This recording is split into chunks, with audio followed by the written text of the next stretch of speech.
नमस्कार विद्यार्थी मित्रांनो, आज आपण बाजाराचे प्रकार या घटकामधील एक छोटासा स्पर्धेचा प्रकार पाहणार आहोत। तो म्हणजे अल्प अधिकार स्पर्धा। अल्प अधिकार या स्पर्धेचा विचार करत असताना मित्रांनो, हा एक मक्तेदारीचा प्रकार असल्याचे आपल्याला सांगता येते। म्हणजेच मक्तेदारी या घटकाचा विचार करत असताना आपण पाहिलं की एकाधिकार म्हणजे अशी एक पेढी की जिचे संपूर्ण पुरवठ्यावर नियंत्रण असून तिच्या वस्तूला जवळचे पर्याय उपलब्ध नसतात, त्याला एकाधिकार किंवा मक्तेदारी असं म्हटलेलं आहे। अशाच प्रकारचा काही अंशी प्रमाणात थोडासा बदल असलेला हा एक प्रकार आहे, तो म्हणजे अल्पाधिकार स्पर्धा। आता अल्पाधिकार स्पर्धा या स्पर्धेचा विचार करत असताना आपल्याला असं सांगता येतं की अल्पाधिकार या शब्दाची उत्पत्ती ग्रीक शब्द ऑलिजॉय म्हणजेच अल्पसंख्या आणि पॉलिस म्हणजेच विक्रेते या शब्दापासून झालेली आहे। अल्प अधिकार म्हणजे असा बाजार की ज्यात काही विक्रेते एकजिन्सी वस्तूंचे किंवा विभेदित वस्तूंचे उत्पादन करतात। उदाहरणार्थ मोबाईल सेवा पुरविणारे उद्योग असतील किंवा वेगवेगळ्या प्रकारचे सिमेंट पुरवणाऱ्या सिमेंट कंपन्या इत्यादी। अशा पद्धतीने अल्पाधिकार म्हणजे नेमकं काय याबद्दलची माहिती स्पष्ट केल्यानंतर या अल्पाधिकार स्पर्धेची असणारी जी वैशिष्ट्ये आहेत, या वैशिष्ट्यांचा मित्रांनो आपल्याला या ठिकाणी अभ्यास करावायचा आहे। आणि म्हणून अल्पाधिकार बाजाराची वैशिष्ट्ये आपणास पुढील प्रमाणे पाहता येतील।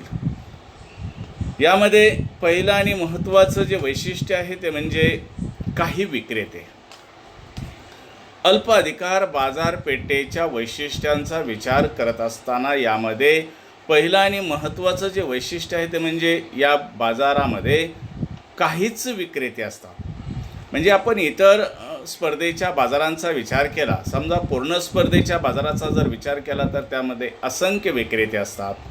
मक्तेदारीयुक्त बाजारपेठेचा जर आपण त्यामध्ये विचार केला तर एकापेक्षा जास्त विक्रेते असतात, किंवा मक्तेदारीचा जर आपण त्या ठिकाणी विचार केला तर एकच विक्रेता असतो। परंतु अल्प अधिकार बाजारपेठेचा विचार करत असताना या बाजारपेठेचं पहिलं आणि महत्त्वाचं वैशिष्ट्य आहे ते म्हणजे काही विक्रेते। म्हणजे या बाजारपेठेमध्ये असंख्य विक्रेते नसतात, किंवा एकापेक्षा जास्त विक्रेते नसतात, किंवा एकच विक्रेता नसतो, तर काही विक्रेते असतात। हे या बाजारपेठेचं महत्त्वपूर्ण वैशिष्ट्य असल्याचं आपल्याला दिसून येतं। म्हणजेच अल्पाधिकार बाजारात काही उद्योग संस्था किंवा विक्रेते असतात। या उद्योग संस्था किंवा विक्रेत्यांचे बाजारपेठेवर किंवा संस्थांचे वर्चस्व असते। सांगायचं तात्पर्य एवढंच आहे की या बाजारपेठेमध्ये जे उद्योग संस्था असतात किंवा विक्रेते असतात, या उद्योग संस्थेचं किंवा विक्रेत्यांचं बाजारपेठेवर पूर्णपणे वर्चस्व असते। तसेच यांचे बाजारपेठेवर वर्चस्व असल्यामुळे किमतीवर सुद्धा त्यांचं वर्चस्व असल्याचं आपल्याला दिसून येतं। त्यामुळे वस्तूच्या उत्पादनावर सुद्धा या उद्योग संस्थेचं किंवा विक्रेत्यांचं पूर्णपणे नियंत्रण असल्याचे दिसून येते। हे अल्प अधिकार बाजारपेठेचं एक महत्त्वपूर्ण वैशिष्ट्य असल्याचे दिसून येते। यानंतर आपल्याला दुसरं वैशिष्ट्य पाहायचं आहे ते म्हणजे परस्परावलंबन। म्हणजेच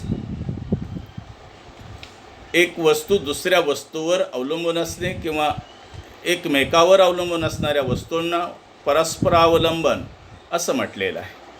आता या बाजारपेठेचं हे दुसरं वैशिष्ट्य पाहत असताना आपल्याला असं सांगता येतं की प्रतिस्पर्धकांनी घेतलेल्या कोणत्याही निर्णयाच्या बाबतीत विक्रेत्यांना दक्ष राहावे लागते. या बाजारात काही विक्रेते असल्यामुळे एखादी उद्योग संस्था किंवा एखाद्या उद्योग संस्थेने वस्तूच्या किमतीत बदल केल्यास इतरही उद्योग संस्थांना स्पर्धेत टिकून राहण्यासाठी त्याच्याशी जुळवून घ्यावे लागत असते.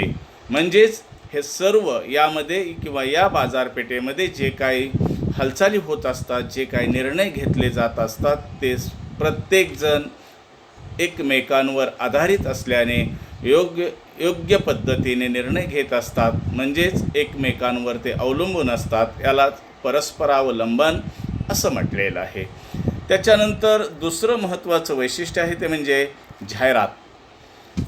अल्प अधिकार स्पर्धेचं हे तिसरं महत्त्वाचं वैशिष्ट्य पाहत असताना आपल्याला असं सांगता येतं की अल्प अधिकार बाजारात जाहिरात हे प्रभावी साधन आहे. अल्प अधिकारात उद्योग संस्था जास्तीत जास्त बाजारपेठा काबीज करण्याच्या उद्देशाने आक्रमक व आकर्षक जाहिरात मोहीम हाती घेऊ शकते. म्हणजेच बाजारपेठेमध्ये वर्चस्व जर आपल्याला निर्माण करायचं असेल तर अशा स्पर्धेमध्ये उत्पादक किंवा विक्रेते अतिशय आक्रमक अशा स्वरूपाच्या व आकर्षक अशा स्वरूपाच्या जाहिराती करून ती बाजारपेठ काबीज करण्याचा प्रयत्न करत असते. आणि म्हणून अल्पाधिकार बाजारपेठेचं जाहिरात हे एक महत्त्वाचं वैशिष्ट्य असल्याचं आपल्याला दिसून येते. त्याच्यानंतर पुढचं वैशिष्ट्य आपल्याला सांगता येतं ते म्हणजे प्रवेशावर निर्बंध. अल्पाधिकार बाजारपेठेचं चौथं वैशिष्ट्य पाहत असताना या वैशिष्ट्यांचा विचार करत असताना आपल्याला असं सांगता येतं की उत्पादकांना किंवा विक्रेत्यांना बाजारात प्रवेश करण्यावर निर्बंध असल्याचे दिसून येते. ते कसे ते आपण पुढील प्रमाणे पाहणार आहोत. आता अल्प अधिकार बाजारपेठेमध्ये उद्योग संस्था किंवा कंपन्या जेव्हा पाहिजे तेव्हा सहजपणे उद्योगातून बाहेर पडू शकतात. परंतु यामध्ये प्रवेश करण्यासाठी विशिष्ट अडथळ्यांना तोंड द्यावे लागते. जसे की सरकारी परवानगी, पेटेंट इत्यादी. म्हणजेच सांगायचं तात्पर्य एवढंच आहे की या बाजारपेठेमधून उद्योग संस्थांना सहजपणे बाहेर जाता येत असतं. परंतु या बाजारपेठेमध्ये प्रवेश करण्यासाठी मात्र त्यांना अडथळ्यांची शर्यत पार पाडावी लागत असते की ज्याच्यामध्ये त्यांना सरकारची परवानगी घ्यावी लागत असते. पेटेंट इत्यादी यासारखे अडथळे या ठिकाणी या उद्योग संस्थांना किंवा विक्रेत्यांना पार पाडावे लागत असतात किंवा या अडथळ्यांना त्यांना तोंड द्यावं लागत असलेलं आपल्याला दिसून येतं. अशा पद्धतीने हे चौथं वैशिष्ट्य स्पष्ट केल्यानंतर पुढचं वैशिष्ट्य आपल्याला पाहायचं आहे तो म्हणजे समानतेचा अभाव. अल्पाधिकार बाजारपेठेच्या वैशिष्ट्याचा विचार करत असताना पाचवं आणि महत्त्वाचं वैशिष्ट्य आहे ते म्हणजे समानतेचा अभाव. या बाजारपेठेमध्ये उद्योग संस्थांच्या आकाराच्या बाबतीत असमानता असते. म्हणजेच जे काही उद्योग संस्था आहेत म्हणजे वस्तूचे उत्पादन करणारे जे उद्योग आहेत ते उद्योग यांच्यामध्ये एक सारखेपणा नसतो. म्हणजेच काही उद्योग आकाराने लहान असतात तर काही मोठ्या स्वरूपाचे असल्याचे आपल्याला दिसून येतात. म्हणजेच समानतेचा अभाव हे या बाजारपेठेचं एक महत्त्वपूर्ण वैशिष्ट्य असल्याचे आपल्याला दिसून येते. याच्यानंतर पुढचं वैशिष्ट्य आहे ते म्हणजे अनिश्चितता. अल्प अधिकार बाजारपेठेचं हे एक अत्यंत महत्त्वाचं वैशिष्ट्य आहे. मित्रांनो, अल्प अधिकार या बाजारात लक्षणीय किंवा विचारात घेण्या इतपत अनिश्चितता असते. कारण या बाजारात उत्पादकाच्या वर्तनाचे स्वरूप विविध प्रकारचे असते. प्रतिस्पर्धी उद्दिष्टांच्या बाबतीत एकमेकांशी हातमिळवणी करून एकमेकांना सहकार्य करू शकतात किंवा एकमेकांशी संघर्षसुद्धा करू शकतात. म्हणजेच कधी चांगल्या प्रतीने वागण्याचा प्रयत्न करत असतात, तर कधीकधी या ठिकाणी संघर्षसुद्धा पाहावयास आपणास मिळत असतो. आणि म्हणून अनिश्चितता हे या बाजारपेठेचं एक महत्त्वाचं उद्दिष्ट वैशिष्ट्य असल्याचं आपल्याला दिसून येतो. अशा पद्धतीने आपण या ठिकाणी बाजाराच्या प्रकारांचा विचार करत असताना यामधील मक्तेदारीचा जो बाजार आहे, या मक्तेदारीच्या बाजारपेठेमधील दुसरा अल्प अधिकार बाजार या बाजारपेठेविषयीची माहिती आपण या ठिकाणी सविस्तर अशा पद्धतीने स्पष्ट केलेले आहे.